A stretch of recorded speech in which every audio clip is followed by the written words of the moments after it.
Hello दोस्तों, क्या हाल चाल है। मैं आपका मानस सर एक बार फिर से आपके पसंदीदा यूट्यूब चैनल सक्सेसफुल एकेडमी में आपका हार्दिक स्वागत करता हूं। जैसा कि आप लोगों से बहुत दिनों बाद मुलाकात हमारी हो पा रही है, कुछ व्यक्तिगत कारणों की वजह से क्लासेस नहीं आ पा रही थी, लेकिन प्रयास यही करेंगे कि अब कंटिन्यूअल में आपको क्लास लगातार मिलती रहे।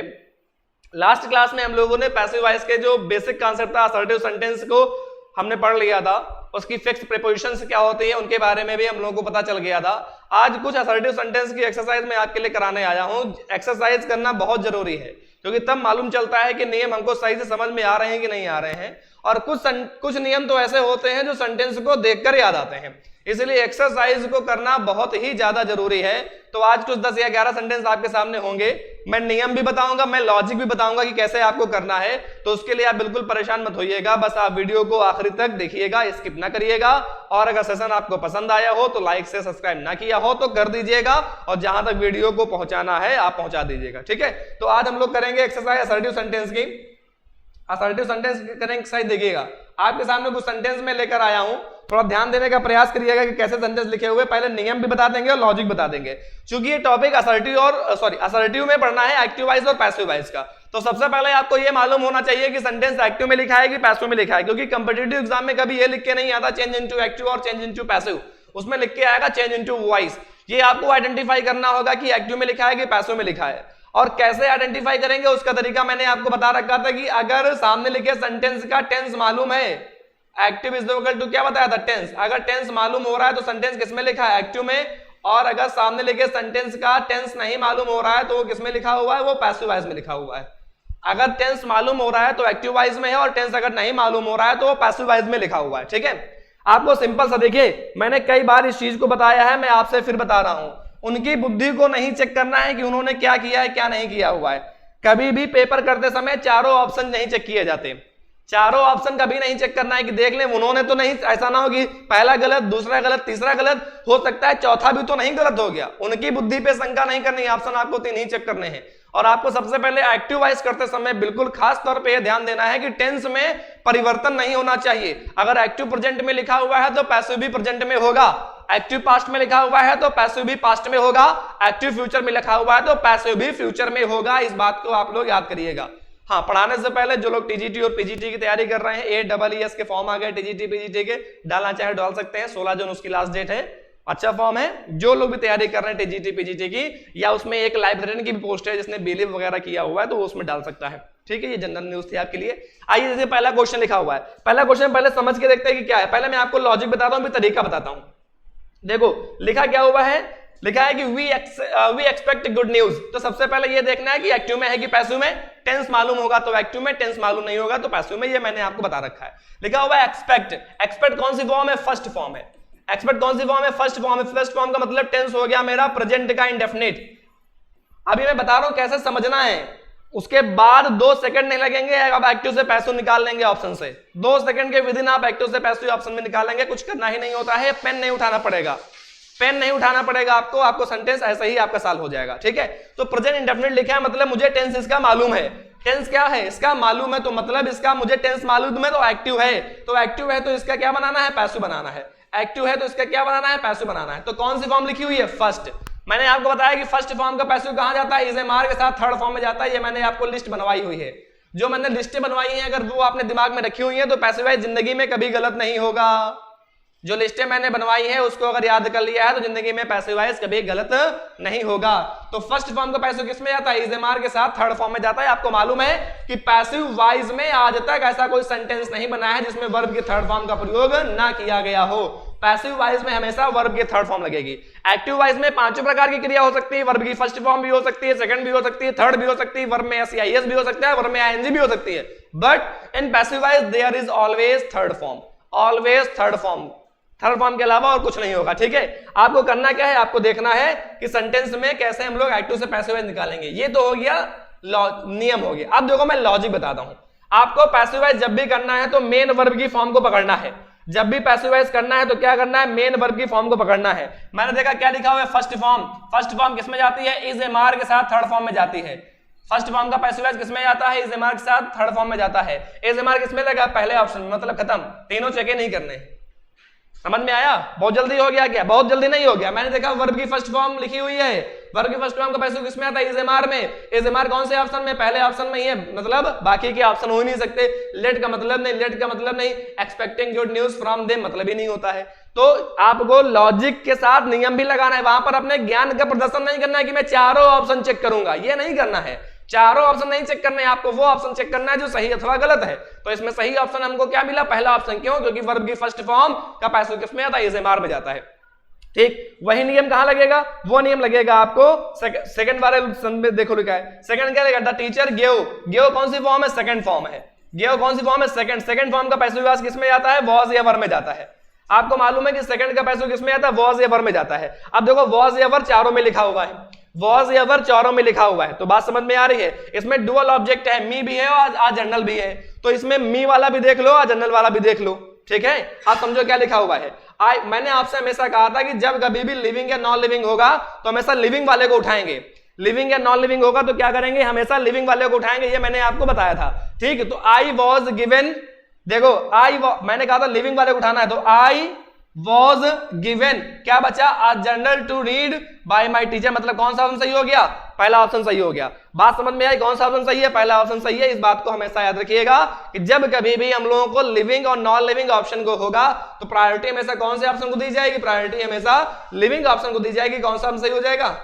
सॉरी पहला ऑप्शन नहीं, हाँ ध्यान दो, मैं थोड़ा सा गलती कर, पहला ऑप्शन नहीं होगा। पहला ऑप्शन इसलिए नहीं होगा क्योंकि इसमें पीछे वाले का पैसिव बना हुआ है, पीछे वाले का भी पैसिव बना हुआ है, तो इसमें टू बी रेड नहीं होगा। टू के बाद जो लिखा हुआ है टू रीड वैसे ही लिखा रहेगा। टू रीड इसमें लिखा हुआ है, टू रीड इसमें लिखा हुआ है, टू रीड इसमें लिखा है, मतलब पहला ऑप्शन गलत है। क्यों ऑप्शन गलत है? क्योंकि इसमें पीछे वाले का भी पैसिव बन गया है। अब पहले ऑप्शन को नहीं छूना है, अब देखना है लास्ट वाला ऑप्शन लिखा हुआ है I was given a journal by my teacher to read. कौन सा ऑप्शन सही होगा? ऑप्शन नंबर डी सही होगा। पहला भी सही हो सकता था लेकिन अगर बी का प्रयोग ना किया जाता, पहला भी सही हो सकता था यदि बी का प्रयोग उसमें ना किया जाता। बात समझ में आ रही है? इसी तरीके से आगे चलते हैं। अगला सेंटेंस क्या लिखा हुआ है जरा देखो। अगला लिखा हुआ है कि people are raising a hue and cry are breaking the furniture. People are realizing a hue and cry and are breaking the furniture। ध्यान दो, मेन वर्ब कहां लिखी है? आर के साथ आईएनजी लिखी हुई है। A hue and cry, a hue and cry एक फ्रेज है, इसका मतलब होता है noisy atmosphere. Hue and cry एक फ्रेज है, इसका मतलब होता है नॉइजी एटमॉस्फेयर, जो जहां पर ज्यादा शोर शराबा होता है उसको ह्यू एंड क्राई बोलते हैं। तो ऑब्जेक्ट में लिखा हुआ है, सब्जेक्ट में क्या आ जाएगा? Hue and cry. Singular subject है तो आपको मालूम है कि इज, एम, आर के साथ अगर आईएनजी फॉर्म का प्रयोग किया गया है तो पैसिव कहां जाता है? इज बीइंग में जाता है, या तो एम बीइंग में जाएगा या तो आर बीइंग में जाएगा, ये पैसिव वाइज जाता है। इज एम आर के साथ आईएनजी फॉर्म है तो उसका passive wise is being, am being या आर बीइंग में जाता है। तो यहां पर इज बीइंग या एम बीइंग या आर बीइंग में जाएगा, तो हैज बीन वाला ऑप्शन तो पूरा ही गलत हो गया, चौथा ऑप्शन तो गलत हो गया है। तीसरा ऑप्शन क्यों गलत हो गया? क्योंकि इसमें आ ह्यू एंड क्राई लिखा है, आगे क्या लिखा हुआ है? आ ह्यू एंड क्राई, ये वाला ऑप्शन गलत हो रहा है। अब पहला और दूसरे में से आपको चेक करना है, पहला और दूसरे में से आपको चेक करना है। आपको मालूम है कि आप पहला वाला ऑप्शन जो लिखा हुआ है, पहला वाला भाग दोनों में कॉमन है, पहला वाला भाग दोनों में कॉमन। देखो a hue and cry is being raised, a hue and cry is being raised, मतलब इतना वाला ऑप्शन दोनों में कॉमन है। तो दोनों में इतना भाग छोड़ करके पीछे वाले का देखना, इसमें पीछे वाला भाग सही होगा, वही ऑप्शन सही हो जाएगा। और पीछे क्या लिखा है? And are breaking the furniture. Furniture object हो जाएगा। फर्नीचर कैसी नाउन है? फर्नीचर आपकी एक अनकाउंटेबल नाउन है। Uncountable noun are always used in singular form with singular helping verb. तो फर्नीचर कैसा है? सिंगुलर है, तो आर का प्रयोग नहीं किया जाएगा। किसका प्रयोग किया जाएगा? इज का। मतलब कौन सा ऑप्शन सही हो गया? ऑप्शन नंबर पहला सही हो गया। कौन सा सही हो गया? ऑप्शन नंबर पहला सही हो गया। बात समझ में आ रही? कौन सा ऑप्शन सही हो गया? ऑप्शन नंबर पहला सही हो गया। उसके बाद उसके नीचे सेंटेंस क्या लिखा हुआ है? The fur coats were imported from Sweden by us. Were के साथ थर्ड फॉर्म का प्रयोग है, मतलब ये सेंटेंस मेरा पैसिव वाइज में है। वर के साथ थर्ड फॉर्म है, मतलब ये सेंटेंस किसमें लिखा हुआ है? ये मेरा पैसिव वाइज में है। अब पैसिव वाइज देकर आपसे पैसिव वाइज तो नहीं बनवाएंगे, पैसिव वाइज देकर आपसे क्या बनवाएंगे? एक्टिव वाइज बनवाएंगे। ऑब्जेक्ट में क्या लिखा हुआ है? अस, तो आगे क्या आ जाएगा? वी। आगे क्या आ जाएगा? वी। तो मतलब स्वीडन वाले दोनों ऑप्शन गलत। अगर ऑब्जेक्ट में अस लिखा हुआ है तो सब्जेक्ट में क्या आएगा? वी आएगा, मतलब स्वीडन वाले दोनों ऑप्शन गलत। यहां पर क्या लिखा हुआ है? वर। वर कौन से टेंस की वर्ब है? पास्ट कॉन्टिन्यूअस, तो मतलब इसका जो एक्टिव रहा होगा वो पास्ट के इंडेफिनिट में रहा होगा। नॉट का प्रयोग नहीं है, पास्ट का इंडेफिनिट है। पास्ट के इंडेफिनिट में नॉट ना हो तो अफर्मेटिव बोलते हैं। पास्ट के इंडेफिनिट में अफर्मेटिव वर्ब ही सेकंड फॉर्म से बनता है, तो वी के बाद क्या लग जाएगा? इंपोर्टेड। हैड का मतलब नहीं, मतलब कौन सा सही है? ऑप्शन नंबर सी सही है। बात समझ में आ रही है? दोनों वाले ऊपर क्यों गलत? क्योंकि ऑब्जेक्ट क्या लिखा हुआ है? अस लगा हुआ है। एक्टिव बनाना है तो ऑब्जेक्ट को तो सब्जेक्ट करते हैं, तो अस का सब्जेक्टिव क्या हो जाएगा? वी हो जाएगा। तो दोनों में स्टूडेंट लिखा था, इसलिए पहला दूसरा गलत हो गया। चौथा क्यों गलत हो गया? क्योंकि यहाँ पर वर के साथ थर्ड फॉर्म है, ये पास्ट के कॉन्टिन्यूअस की क्रिया है, तो एक्टिव वॉइस किसमें रहा होगा? पास्ट के इंडेफिनिट में। और चौथा वाला किसमें बना हुआ है? पास्ट के परफेक्ट में बना है, इसलिए गलत है। कौन सा सही हुआ? तीसरा। तो देख पा रहे हैं आपके सेंटेंस को सही करने में 10 से 15 सेकंड से ऊपर नहीं लग रहा है, और ये तो आज की पहले की प्रैक्टिस एक्सरसाइज है। उसके बाद जब पूरे सेंटेंस पढ़ाने के बाद आपको जब पूरा एसटी करवाऊंगा मैं, तो आप देखिएगा कि 3 से 4 सेकंड से ज्यादा आपको पैसिव वॉइस करने में समय नहीं लगेगा। उसके बाद अगला सेंटेंस क्या लिखा है? देखो लिखा है कि a bullet in the chest is adored by the brave. अब देखो इज के साथ थर्ड फॉर्म है, मतलब ये भी किसमें लिखा हुआ है? पैसिव वॉइस लिखा हुआ है। बाई को देख के कभी आप पैसिव या एक्टिव मत समझिएगा, मैंने आपको पीछे भी बताया है। बाई तो प्रीपोजिशन है, वो एक्टिव में भी हो सकती है, पैसिव में भी हो सकती है। तो बाई को देख के कभी एक्टिव या पैसिव को रियलाइज मत करिएगा। इसके साथ थर्ड फॉर्म है, मतलब ये पैसिव लिखा है। पैसिव लिखा है तो क्या बनाना है? एक्टिव बनाना है। तो द ब्रेव ऑब्जेक्ट में है, तो द ब्रेव कहां जाएगा? आगे आ जाएगा। और द ब्रेव कैसा सब्जेक्ट हो जाएगा? द ब्रेव आपका एक प्लूरल सब्जेक्ट है, प्लूरल सब्जेक्ट है ना, ठीक है। इसके साथ थर्ड फॉर्म है, मतलब ये इसमें प्रेजेंट कॉन्टिन्यूअस की क्रिया है, तो एक्टिव किसमें रहा होगा? प्रेजेंट के इंडेफिनिट में रहा होगा। प्रेजेंट कॉन्टिन्यूअस की क्रिया है पैसिव वॉइस में, तो एक्टिव कहां रहा होगा? प्रेजेंट के इंडेफिनिट में रहा होगा। और प्रेजेंट इंडेफिनिट का अफर्मेटिव सेंटेंस मेन वर्ब की फर्स्ट फॉर्म से बनता है। अगर सब्जेक्ट सिंगुलर है तो वर्ब में एस लगेगा, सब्जेक्ट प्लूरल है तो वर्ब में एस नहीं लगेगा। अब देखो हैव खत्म, एडोर्ड खत्म। क्यों? क्योंकि हैव लगता है परफेक्ट में, बनाना नहीं है। एडोर्ड लगता है पास्ट में, है प्रेजेंट में। मैंने कहा था एक्टिव प्रेजेंट में है, तो पैसिव भी किसमें रहेगा? प्रेजेंट में रहेगा। अब पहले और दूसरे में चेक करना है। अब द ब्रेव कैसा सब्जेक्ट है? प्लूरल। और सब्जेक्ट अगर प्लूरल है तो वर्ब में एस नहीं लगाते, मतलब पहला भी ऑप्शन गलत। कौन सा बचा? ले देके बचा हमारे पास ऑप्शन नंबर सेकंड। बात समझ में आ रही है? कौन सा ऑप्शन बचा? ऑप्शन नंबर सेकंड बचा। ठीक, अगला सेंटेंस देखते हैं। अगला क्या लिखा है? देखो we are taught English here, we are taught English here. Are के साथ थर्ड फॉर्म है, मतलब किसमें बना हुआ है? पैसिव वॉइस बना हुआ है। We are taught English here किसमें बना हुआ है? पैसिव वॉइस बना हुआ है। तो सिंपल सी बात है कि पैसिव वॉइस बना है तो मुझे क्या बनाना है? एक्टिव बनाना है। पैसिव वॉइस है तो मुझे क्या बनाना है? एक्टिव वॉइस बनाना है। आर लगा हुआ है तो मतलब ये जाएगा प्रेजेंट के इंडेफिनिट में। किसमें जाएगा? प्रेजेंट के इंडेफिनिट में। तो इसका प्रयोग वहां नहीं होता, तो खत्म। ये भी पैसिव है, ये भी पैसिव है। पैसिव देके पैसिव नहीं पूछेगा, पैसिव देके पैसिव नहीं पूछेगा। अब मुझे बताओ इंग्लिश कौन पढ़ाएगा? आपको इंग्लिश कौन पढ़ाता है? इंग्लिश तो टीचर पढ़ाता है ना। इंग्लिश कौन पढ़ाता है? टीचर पढ़ाता है ना। तो क्या लिखा है? Teacher teachers English here. Option number कौन सा सही है? पहला सही है। इसमें अगर किसी प्रकार की दिक्कत होती, मान लो यहाँ टीच लगा होता, मान लो यहाँ पर क्या लगा होता? टीच, तो इस वाले ऑप्शन को ना करते, फिर मैं नीचे वाले में आता। अगर इसमें गलती होती तो मैं इसमें आता। लेकिन सबसे सुटेबल ऑप्शन कौन सा लिखा हुआ है? सबसे सुटेबल टीचर है, क्योंकि पढ़ाता जो है उसे अध्यापक ही बोलते हैं, इसलिए सब्जेक्ट यहाँ पर टीचर मान के चलेंगे। ठीक है, अगला क्या लिखा है? द न्यूज सरप्राइज्ड अस। मैंने आपको बताया था कि सरप्राइज्ड जो है वो फिक्स प्रीपोजिशन लगती है। फिक्स प्रीपोजिशन जब मैंने कराई थी तो उसमें मैंने लिखाया था कि जो सरप्राइज वर्ब है उसके साथ फिक्स प्रीपोजिशन का प्रयोग किया जाता है। क्या होती है? एट। तो सरप्राइज साथ किसमें आएगा? एट में। किसमें लगा? पहले ऑप्शन में, ऑप्शन नंबर पहला, बाकी तीनों गलत। बहुत जल्दी हो गया क्या? बहुत जल्दी नहीं हो गया, जो रूटिंग है उसको पकड़ना है। मैंने देखा क्या लगा? सरप्राइज्ड। सरप्राइज्ड आपकी एक फिक्स प्रीपोजिशन की वर्ब है। सरप्राइज सर क्या आती है? फिक्स प्रीपोजिशन में हमेशा एट का प्रयोग करते हैं। At, by, with, on. At कहां मिला? पहले मिला, मतलब पहला गलत। बाकी देखना ही नहीं है, बाकी क्या करना है? बाकी देखना ही नहीं है। बात समझ में आ रही? बाकी किसी भी सेंटेंस को चेक ही नहीं करना है। अगला क्या लिखा हुआ है? देखो अगला लिखा हुआ है कि the audience loudly cheered the leaders speech. अब देखो चीयर्ड लगा हुआ है, चीयर्ड कौन सी फॉर्म है? सेकंड फॉर्म है। चीयर्ड कौन सी फॉर्म है? सेकंड फॉर्म है। सेकंड फॉर्म का पैसिव वॉइस किसमें जाता है? वॉज या वर में जाता है।